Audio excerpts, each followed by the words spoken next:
Hey, son. Hello. Top golf on Saturday. Watch the Chinese Grand Prix late Saturday night. Long Beach Indy Grand Prix Sunday. It was a lazy Sunday. Fun weekend.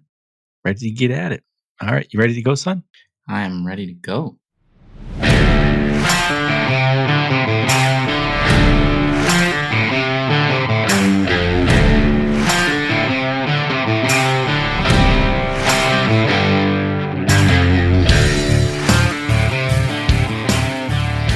Hello. Welcome to Hard Compound, an American take on Formula One. Just finished watching Chinese Grand Prix. First time in China since 2019. Love that long straight. This one even gave us a sprint. Lots of fun stuff. Not as much up at the front, but from two back, it's a pretty good race. That's sort of becoming the story of the season. Patrick's son, what are your big takeaways from the China Grand Prix? Yeah, this was a jam-packed weekend. First sprint of the 2024 season, and it was a good one. Lots of fun. Changing weather conditions made all the drivers adapt. Lots of good, interesting driving. A little bit of chaos and unhappiness. Yeah, it was fun. I think Crofty maybe had it right. RB stands for really bad. But there were some other teams and drivers that were also really bad. Didn't have the weekends that they were hoping for. But on the whole, I think fans got pretty much all that they wanted. Yeah, I think folks in China, no race since 2019, I think it was. Go back, it did rain heavy, somewhat heavy. I think it was Friday, but they got a sprint. We got fun qualifying. We got a race on Sunday. It was all good. Couple questions though, Patrick. What's wrong with Lewis Hamilton? He's got a smile on his face. He says some of the nice stuff, but I don't know. He's, looked good in the sprint, though there was rain. Looked not good, especially not Lewis Hamilton good for the race. And, he blames the car setup, but it's like, hey, dude, at some point, it's 2024. You've had this car for a few years now. We're 5 races in? I don't know. Is there something wrong with him, or do you think it's just car is bad and he knows it's not going to get any better and he knows he won't be there next year? Yeah, I think there's probably a lot of stuff that is throwing off Lewis Hamilton. And, he is not one, I think, especially this late on in his career, that wants to fight for anything other than the top spot on the podium. And I think that car is really not capable of getting anywhere close at the moment. So I think he maybe is struggling potentially a little bit with kind of how to handle the car. But I think mostly he's just not really interested in driving that car anymore, which is why he got out. And now he's just sort of twiddling his thumbs, going 200 miles down a straight, waiting for next season with Ferrari. So, that's a good point. The difference, though, is it looks like next year he's got a really good car and a really good team with Ferrari. If you look at the standings, Ferrari's not that far behind. It's close. But there's Max, there's Red Bull, there's Charles Leclerc. It's not going to be a cakewalk for Lewis Hamilton. And if he has lost something, he better find a new something. Because as you're suggesting, and I think you're right, that, it's Lewis Hamilton. If he's not fighting for wins, he's not going to bother. Contrast that with Fernando Alonso. Now, it's a frustrating few years for Alonso. Then he, took a seat with McLaren, and it was just horrible. It was one of the worst cars we've seen in 20 years. Drove him out of Formula One. But, after a year or two, he came back and he has discovered his joy of racing. It's like, hey, I'm going to take the 5th best car in the grid. Maybe I'll get a podium. Maybe I'll finish in the top 5. Maybe I'm going to hold off 5, 6, 7, 8 cars. He's found his joy there. And if Lewis Hamilton, what we're seeing with Max now, what we're seeing with Red Bull now, if that repeats next year, if Charles Leclerc finds his balls, nothing will be handed to Lewis. He'll have to earn it. And if he's not willing to fight for it, that could get interesting. Yeah, it will for sure be interesting to see how he fares next season at Ferrari. I think the assumption, at least from me, is, he's fallen out of touch, out of favor with Mercedes. He's really not interested in being there anymore. And so he's just kind of phoning it in. If he kind of doesn't show up at Ferrari, that goes down as a pretty big mark on his overall resume in Yeah, which Formula right One. now is stellar. I mean, outside of this year, I guess that's the question then is who is making Ferrari regret their decision, if they are at all? Carlos Sainz, who's doing so well, or Lewis Hamilton, who is not? I think that's more to do with Sainz. I don't think Ferrari still probably isn't really regretting their decision. But if they were, I think that comes more down to how well Carlos Sainz is driving at the moment. This weekend, finally, I think Leclerc got the better of Sainz and is, still currently ahead in the Drivers' Championship, albeit, he's had an extra race to race. But, those two are fighting it out, and Carlos Sainz looks real good, and on his best days looks like one of the few that can compete with Max. So, if Ferrari were to regret that, I think it's more at the loss of a really great driver in Carlos Sainz than, the incoming best ever driver, Lewis Hamilton. Yeah. I don't think they're regretting it. I was sort of being provocative. They do have a solid younger driver in Carlos Sainz, but I think the input Lewis Hamilton can give to that team, the brand recognition that he can deliver to Ferrari, I don't really think they're regretting their decision. We'll see next year.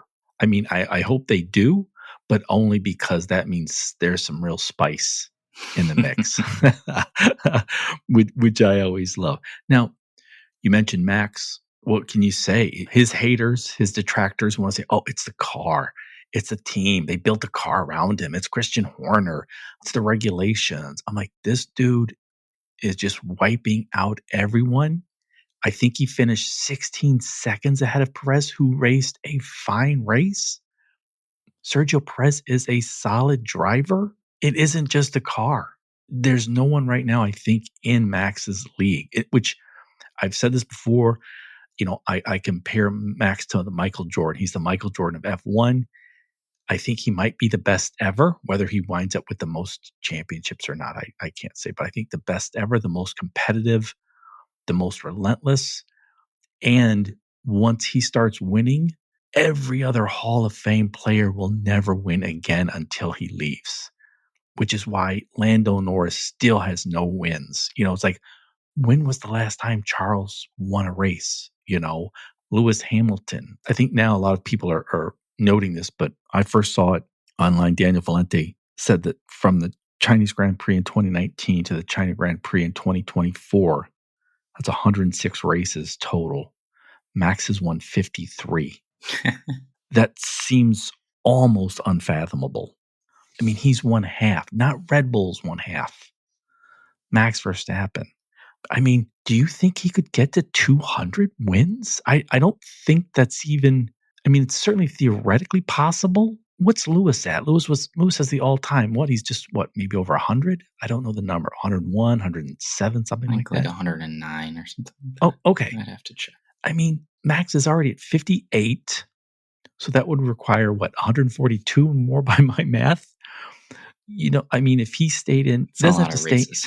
That is a lot of races, and he doesn't have to stay in like Fernando Alonso to his 40s. He already says he doesn't want to, but that's almost 15 right. races almost a year for straight. 9 years. Yeah, like if he won every single race for the next 6 years, then he'd be at 200, right? So the fact that he won 20 last year, all right, that's probably not going to continue to happen regularly.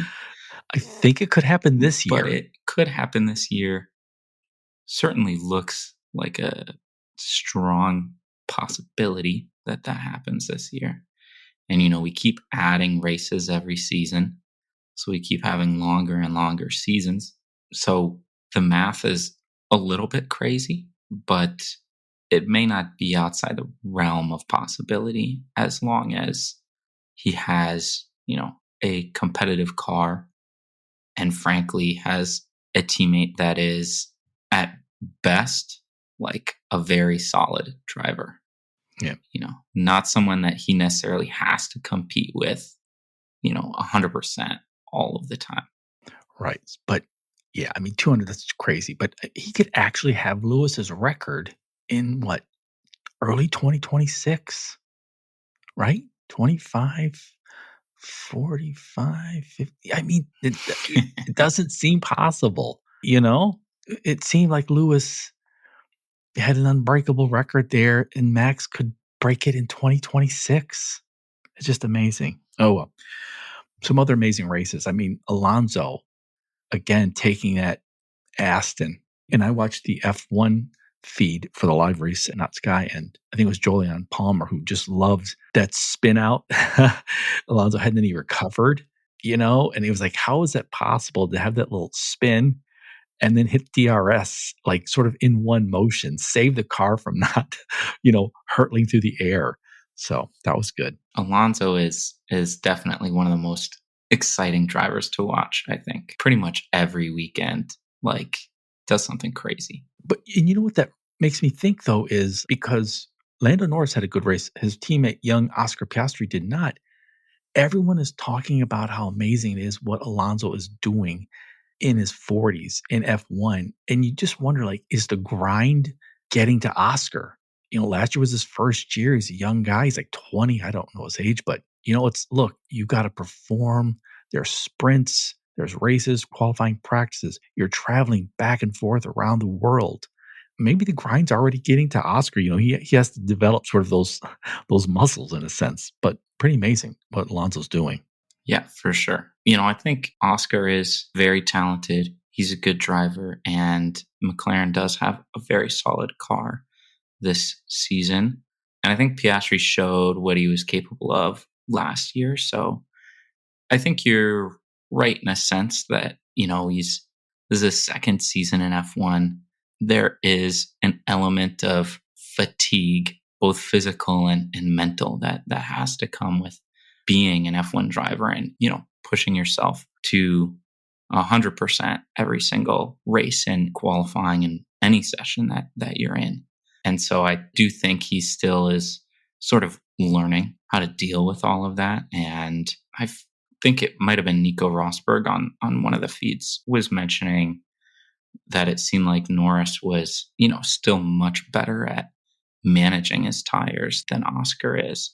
And that's kind of why Piastri was sort of falling back and was sort of losing time to Lando. I think he's still learning and understanding all the ins and outs. He's only been, racing in F1 for, I guess this is like his not even 30th race. So he's got a long way to go to catch up in terms of experience and knowledge. But I think the talent is there. So, still finishing one place behind Fernando Alonso, I think is pretty good. Also pretty good. The Red Bull. I mean, I know I've talked up Christian Horner. I don't know what kind of guy he is, but I mean, he's put together just the best team. Watching the race in China, it's like the best driver, the best car. I saw the stat they did all, what was it? How many pit stops was it? But they averaged 2 seconds each. It was 4 total for both 4 total. Yeah, so 8 seconds total. 8 pit stops then, and so 2 seconds each. Yeah. And like both of us had that long one, but I mean, these are just incredible numbers. It's like, look, this is the best team, and you got to give credit to Christian Horner here. And you can no longer, I don't want to detract from Toto Wolff at Mercedes because he's run such a great team. I mean, they had record numbers of wins of consecutive constructors championships, but that was in an era of free spending where you could spend as much as you wanted. And Mercedes was spending as much as they wanted. And I don't know what else to say. It's like, look, it's not Max only. It's not just a car. It's not just Adrian Newey. Top to bottom, the best team. Yep. They've now been dominant for, I guess, 3 years going on. It's pretty amazing, pretty remarkable what they've been able to accomplish. And Mercedes was dominant for a longer period of time, but I think the dominance was like not as severe as dominant, right? Like, they didn't win 20 freaking races in a season. They won maybe 15. It's just been pretty remarkable what Red Bull has been able to do in the last few years. I guess, to be fair, in the non-cap era when Mercedes was dominating, everyone else could spend as much as they could too, right? So No, it's true. But I think, yeah, Mercedes, then Ferrari, then Red Bull, I think but it's just, you can no longer claim that, like, oh, we're in 10th because, they're spending, 100 million more than us. Like, no, they're not. You're in 10th because you're not very good. Speaking of not very good, I don't know. Lance Stroll, Kevin Magnussen, there's a few guys.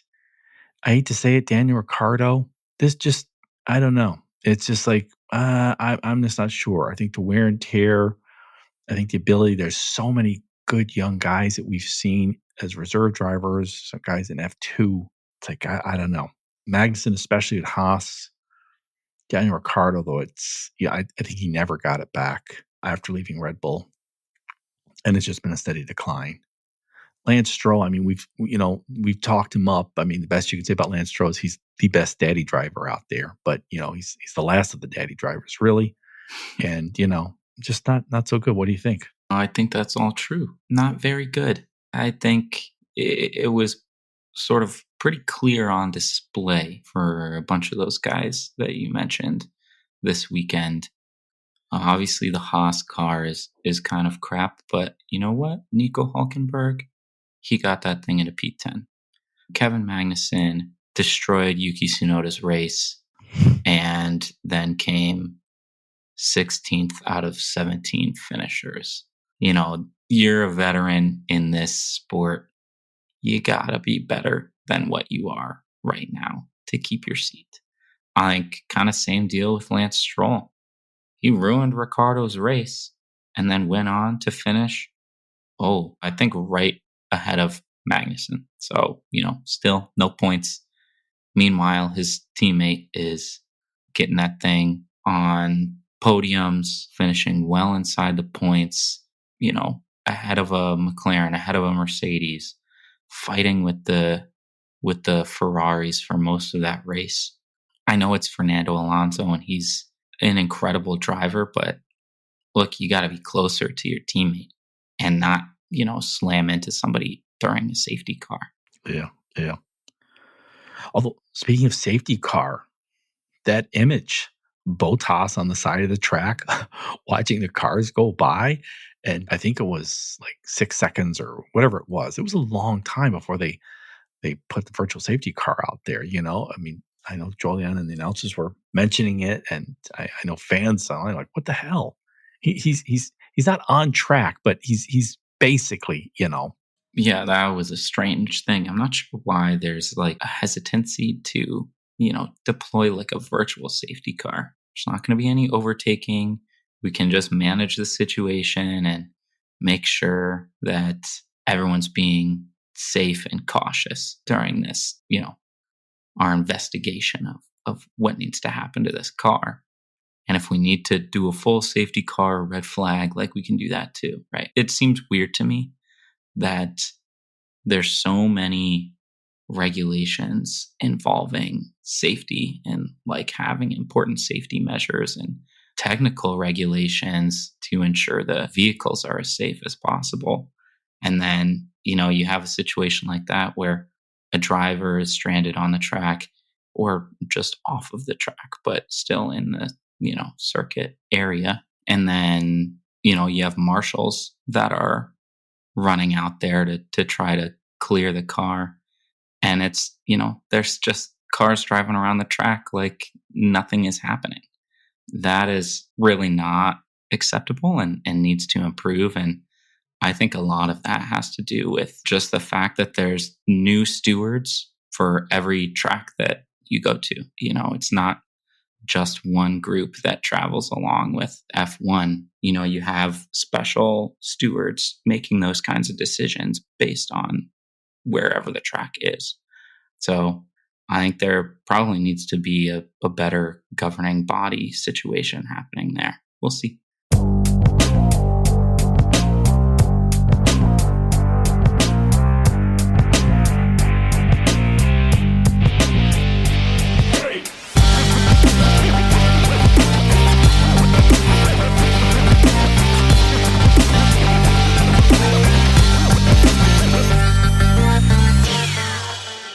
Switching to the soft compound, first race in China in several years, saw the image of Zhou being emotional. He did not have a good race, but, Chinese driver racing in F1 in China on a track he had been before. That was nice to see. Yeah, very cool. It's always nice to see kind of the homecoming. F1 hasn't been to China in a long time, so pretty cool to see him able to experience that for the first time, and how much it kind of means to these guys to be able to go to their home race if they have one. Some good news for those of us who like the old guys. So Lewis is signed with Ferrari. I'm not sure how long. Fernando Alonso, he's signed finally, but he stayed with Aston. I think it's through 2026. So at least 1 year of new regulations, 1 year where it's Aston Martin Honda, not Mercedes. So we'll have multiple world champions on the grid through 2026, which is nice. This could be it. Fernando Alonso, 2026, he's done, let's say. So, 50, 60 more races. I mean, we've watched him for, it seems going on 20 years now. So, I think we should enjoy that. Yeah, that was pretty exciting news, his contract. And he said it would be his last contract, but I don't know. He came out of retirement before, so we'll see. Yeah, he's been a lot of fun to watch.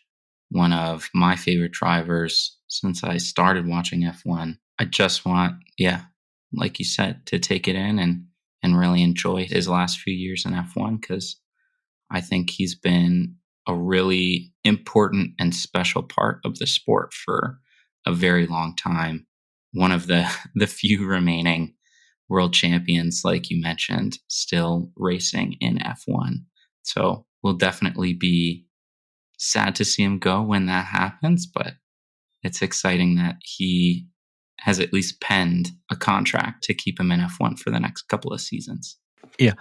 I saw online someone by the name of Vincenzo Landino. He was saying, I thought this was interesting, that for F1 to be really good, it's not simply about the regulations or, maybe Charles getting a few wins in there, George Russell getting a few wins in there instead of just it being Max over and over again.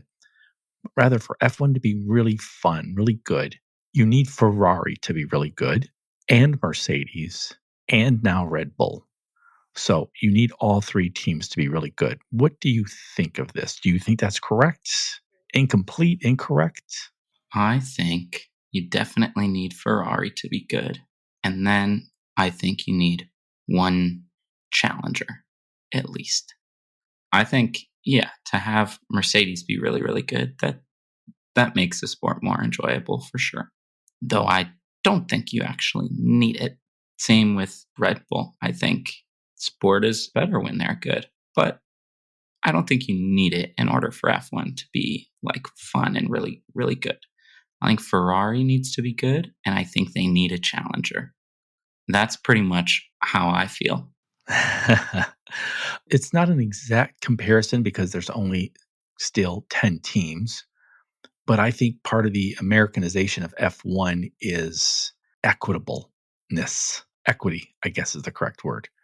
So much media is in New York and Los Angeles here in the US. And so, of course, when the LA teams are doing well or the New York teams are doing well, we just get overwhelmed with the messaging because there's so much media concentration in those two cities. But I think F1 is evolving more like the NFL as a sport in that, you'll have a great young driver come on, let's say Lando Norris, and if he were to win, right now it's just Red Bull and Max are so dominant. But if he were to win, it's sort of like Kansas City and Patrick Mahomes winning a few years in a row. Kansas City's in the middle of nowhere for those who aren't in America listening to this. So having a great young driver at McLaren who's winning would, sort of be like that, Green Bay, Detroit, these old school teams, like, oh, having Williams win, that would be fun. I think it's becoming more like the NFL, which I actually think is better. So, I mean, I get that there's the history, the fan base, the fanaticism, and sort of the media connection to certain teams. But I don't agree with that sentiment. I think it should be more like the NFL. So that's my thought, Patrick. Not like the NFL, not like anything, in fact. I think it was Ryan Reynolds. He and the jacked guy from Sunny in Philadelphia, they spent a tiny bit of their fortune to buy Wrexham, a minor league soccer team. And they've promoted the heck out of it, and the team is doing very well. They also have a tiny little bit of their money in an equity firm that's bought, I think, a 25% stake in Alpine. Now, unfortunately, they're not having the same impact because Alpine is shit. Alpine, I don't even know what's going on at Alpine. If it wasn't owned by Renault, I would just say, just sell the team to someone who knows what's happening. What do you think? Yep, Alpine's garbage. They have been one of the worst run teams in Formula One for the last, 5, 6 seasons. I think a lot of that actually has to do with ownership. At no point have they given any support to their team principals, team managers, any of that. It's been quite an embarrassing fall from grace for Alpine. I think Alonso saw it and got the hell out of there because he just didn't want to deal with it. It's clearly just a mess, just chaos. I'm not sure that Ryan Reynolds, or is it McElhenney? Rob Maybe. McElhenney? He's the jacked guy. He's married to the blonde. Yeah, that's right. That's right. On Sunny Philadelphia. Jabroni. Jabronis. I'm not sure that they can have any kind of impact on any of the decision making or what can happen with that team, but it has been really quite shocking how badly they've performed over the last couple of seasons, and I'm not sure that there's any sign that it will get any better. I think that's kind of disappointing for Gasly and Ocon because I think they've both shown, at least in some cases and during some seasons, that they are fun drivers and capable of pulling off some really solid races, some solid performances. So it's tough to watch. I would love it if they sold that team to, I don't know, anybody, maybe the Andretti group. Yeah.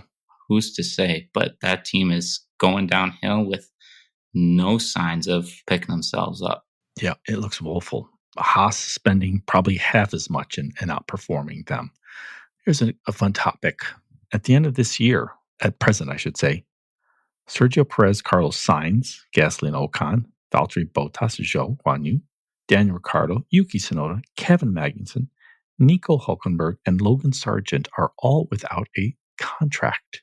That is a lot of people. That is a lot. 2025 could be quite a change year for F1. Right now, Sergio Perez is not signed, so that Red Bull seat is theoretically open for 2025. Lewis Hamilton is going to Ferrari next year, so the second Mercedes seat is open. I mean, those are the two interesting ones. Do you have any thoughts on that? Think they'll just re-sign Perez? Think we're going to have some big news from Mercedes? What do you think? Well, I think of the guys that currently don't have a contract for next year, there are some pretty obvious ones, I think, that will have major offers. And of the seats, I guess, that are available, there are some that are far more attractive than others. So I kept thinking like, oh, Sainz is just going to swap into that Mercedes seat. But Mercedes is fucking garbage too. So I don't know if he'd want to go there. I think he's far more likely to be in contact with Christian Horner saying, dude, please get me a seat. I will prove to you this season that I will be better than Perez. And I think that's what he's trying to do. Interesting. Because I was thinking he was going to bide his time that Audi, which is coming in, going to take over Sauber, the stake kick team, in 2026, right? I was thinking he might just do that, take a big deal, Maybe him and Nico Hulkenberg. Supposedly, I think that was like Helmut Marko said something about that. I think he said, "Oh, Sainz is talking to Audi. Like we're not dealing with that." But most of the time, Helmut Marko is full of shit. So I don't think I really believe that Right. currently. I think it's certainly a possibility that he does that. But it just Carlos Sainz is a very good driver right now at the height of his career. And I sincerely believe that he believes he's capable of winning a championship. And so I think he's going to want to go to where he thinks that absolutely can happen. And I'm not sure if he's confident enough in a new, Audi team coming in with whole new regulations. I don't know about that. So that's kind of why I'm wary of that happening. Are there any surprises you think? So, for example, if Joe's not signed, do you think he'll be out? Bottas is not signed, or I shouldn't, yeah, not signed.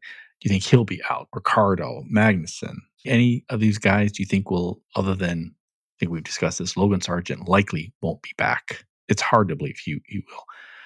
It's hard for me to believe they'll bring Daniel Ricciardo back. At this point, I don't think it's fun or good for anyone. I'm not sure the purpose other than there's no reason for the Sauber team to bother, but I don't think you need to bring Joe or Bottas back, but they might just because it's like, well, why bring in someone new? We're selling the team. It'll be over and done with.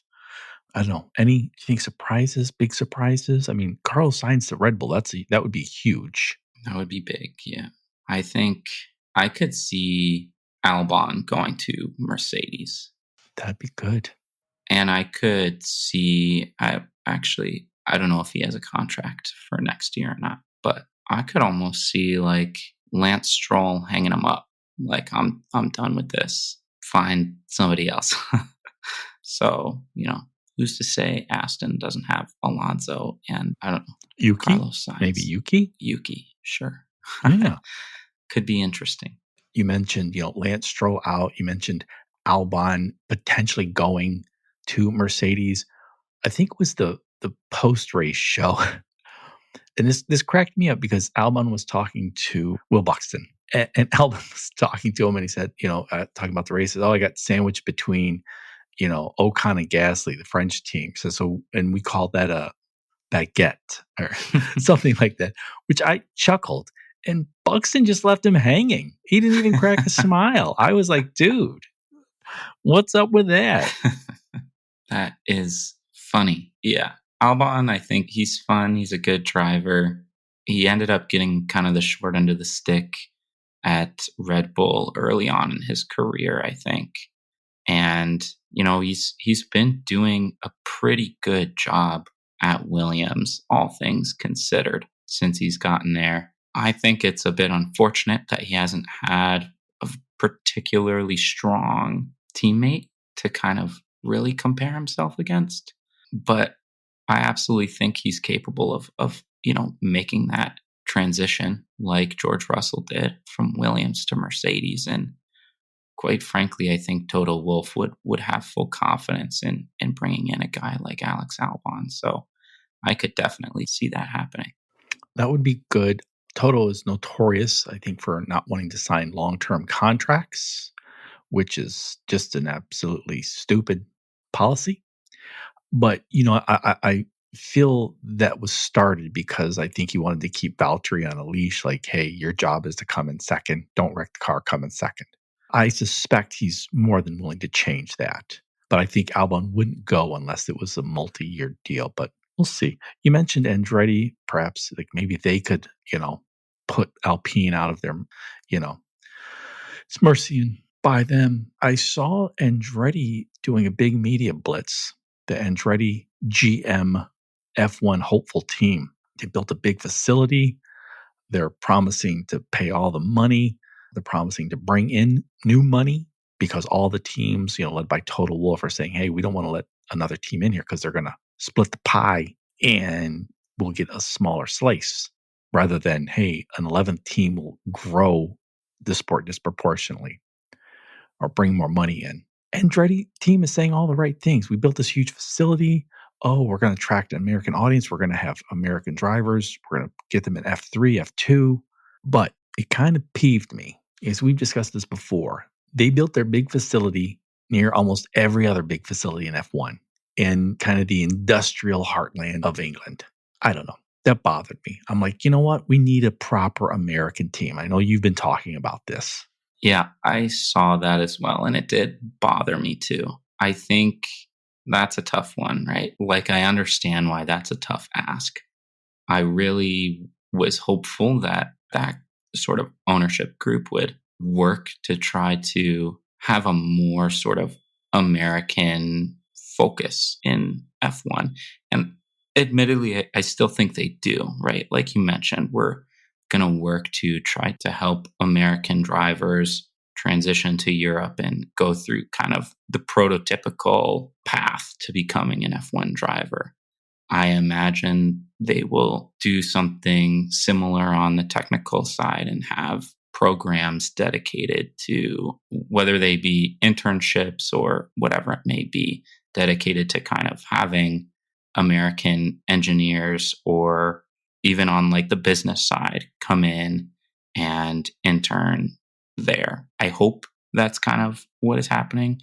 I think it's really tough to say, you know, you're doing all of this stuff to try to get into F1 and you are spending a ton of money and coming up with a great plan. Your whole application was pretty much perfect and you still got denied. Like, yeah, we're not going to then spend $1 billion on a big facility that is 2,500 miles away from everyone else, right? Like, that would be a really hard ask. So I understand kind of that aspect, but it did bother me a little bit to see. Yeah. Oh, we done told you. We done been told you.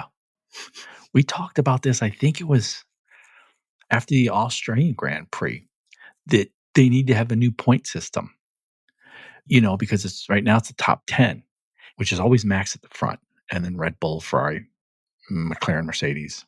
But if you add it, I think we talked about having the top 12, because we're seeing more and more competition there of some of those backbench teams, those backmarker teams. You know, maybe Williams will come in. Like this week, you know, Nico and Haas brought it in. Sometimes it can be Yuki at Racing Bulls. And I heard this week that F1 supposedly is seriously considering this, expanding it to top 12 rather than just top 10. Yeah, I think it's a good idea. I think F1 absolutely should do it. It'll make it more entertaining, I think, and more meaningful for a lot of those drivers in the back. I think it will help, again, to, you know, late in the year really determine the true sort of 7, 8, 9, 10 teams. So yeah, I think that is all good. I hope that happens soon, because I think it would really improve the competition for and kind of the watchability of some of those battles towards the rear or middle of the pack.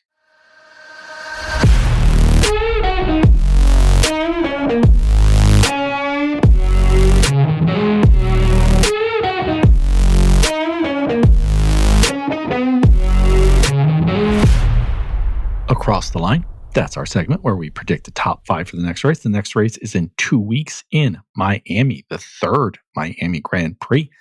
Always a party. 2023, it was won by Max, then Sergio, then Alonso. Oh, I could see that repeating. So, across the line, we predict the top 5. If our driver finishes in the top 5, we get a point. If we predict him in the exact right spot, we get 3 points. Once one of us selects a driver, he is off the board. Bam. That was money. I was money on that very segment. Good. That was a very good explanation. Okay. What are the standings, the current standings for Across the Line, Patrick? Current standings after the Chinese Grand Prix are 14 points for me, 10 points for you. Ooh. I have to say I was having appendicitis and missed one race. Not true, but that's what I'm going to tell people. Okay, who goes first? Miami. For Miami, I have first pick. Oh, okay. Who you got? Well, as per usual, I think. Same as the last like 5 first picks, because it almost seems inevitable at this point. Have to take Max. I think you do. I think you do.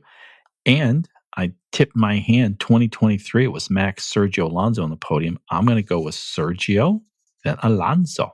I'd love for Ooh. Alonso to get a win there, but I do not think that will happen. I just that car is, you got Red Bull, you got Ferrari, you got probably McLaren, then Mercedes, then you got Aston. Yeah, you know, yeah. It let's would be be realistic here. real tough I, for I Fernando need to some win. points. All right, so I got Sergio Alonso. You've got Max. Who do you have for second and third? For second and third, well, like you said, I think it's Red Bull, and then it's probably Ferrari, and then I think McLaren. So I'm gonna go with a Red Bull, and then I'm gonna go with the Ferrari of Carlos Sainz, Mm, and then I'm gonna go with the McLaren of Lando Norris. nice, nice. That leaves me because I think Charles is fed up with being a company man, with always saying the right things, letting the team dictate. I think he's getting tired of it. I think he's getting tired of having Carlos Sainz beat him. So I'm going to choose Charles Leclerc for number 3, which I mean, I think we're going straight. We're not predicting anything crazy here. We're basically going, Red Bull, Ferrari, McLaren. So I'm going to go with Oscar Piastri for my number 4 pick. Who do you got for 4 and 5? Hmm. For 4 and 5, Miami here is going to come in the top 5 in Miami. I guess, man, Mercedes is just so slow, but he's been driving pretty well so far this season. I'll take George Russell. Russell's been doing well. Yeah. I mean, that's, like we said, we think that's the 4th best car, and he's doing pretty well. All right, who do you have for 5th? All right. For 5th, I'm trying to think of who the most Miami guy is on the grid right now. And I'm debating whether or not it's Ricardo or Gasly. I think Pierre Gasly is going to be in a horrible Alpine car, is going to miraculously find himself in the top 5. Nice. You've got Max, Sainz, Lando, George Russell, Pierre Gasly. I've got Sergio, Alonso, Charles Leclerc, Oscar Piastri. For my 5th, I'm going Yuki. And I am thinking Miami. This is where the Legend of Yuki will be made. Yuki's going to go full James Hunt. He's going to have sex with everybody, eat everything, and then bring that, what did you call it, really bad, Yeah. RB, into the top 10. Miami will be the Legend of Yuki. Nice.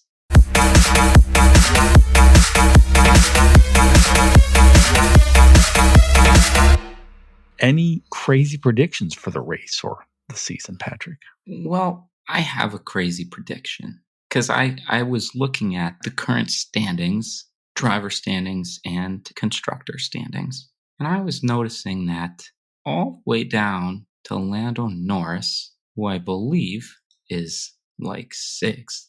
Oh, he's 5th in driver standings. All the way down to Lando Norris, every single one of those guys has more points than the Mercedes team. So, my crazy prediction is that not only do both the Red Bull drivers, both of the Ferrari drivers, but also both McLaren drivers by the end of the season will outscore the Mercedes team total. Wow. So you said both McLaren, right? Mm-hmm. So, and that's a Mercedes customer. Yeah. Who else? Both Ferraris and both Red Bulls. Okay, both. Wow, and with Oscar there. See, Lando and then McLaren can do it. Oscar, I just think he's still too experienced, but that would be an indictment of the Mercedes team if that happens. Yeah, that's a good one. That's a good one. So I'm not even going to do a race one. That's a good one. My crazy prediction, it's Miami. I'm going to say P. Diddy brings his private jet into Miami. He's walking on the grid. He's talking to everybody. He's hanging out. And then, boom, the feds arrest him right on the F1 grid.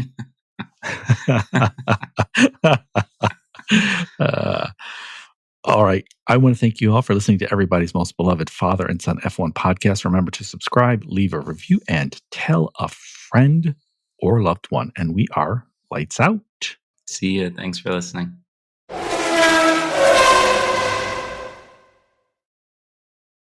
All right. Good show, son.